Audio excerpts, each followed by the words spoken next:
আমি 2004 এবং 5 সালে আমি বিশাল একটি রোগে আক্রান্ত হই এবং সেই আক্রান্ত হওয়ার পরে আমি বাংলাদেশের কোনো ডাক্তার কবিরাজের ওষুধে আমার শারীরিক সমস্যা সমাধান হয়নি।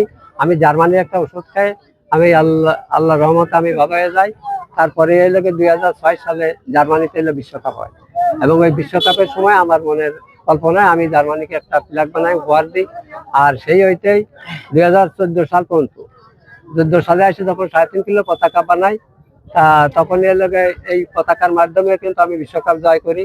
আর সেই হইতেই জার্মানির প্রতিনিধিরা আমাকে আমার বাড়ি পর্যন্ত তো আসছে, মাগুরে আসছে, এ মাঠেও আসছে তারা। এখন আমার প্রতি বছর বিশ্বকাপ আসলেই আমার তাদের নামে 1 কিলো 2 কিলো পতাকা আমি প্রতি বছরই বৃদ্ধি করে থাকি এবং তোমার পতাকার বৃদ্ধি হয়েছে মোট 7.5 কিলো। আগামীতে যদি 30 সালে সৌদি আরব যদি বিশ্বকাপ হয়, আমি ওই লগে 10 কিলো পতাকা উপহার দেবো এবং আমি নিজে ওই মাঠে থেকে যদি বাঁচিয়ে থাকি তাহলে ওই মাঠে ম্যাচ দেখবো। সমস্যা প্রথমে তো আমি 30 শতক জমি বিক্রি করেছি, আর তারপরে আসে এখন 4 বছর পর পর যে 1 লক্ষ 1.5 লক্ষ টাকা দেয়, এটা আমার বাড়িতে সংসারেতে আমি এটা খরচ করি। 100% আশাবাদী যে আমার দল জয় করবে।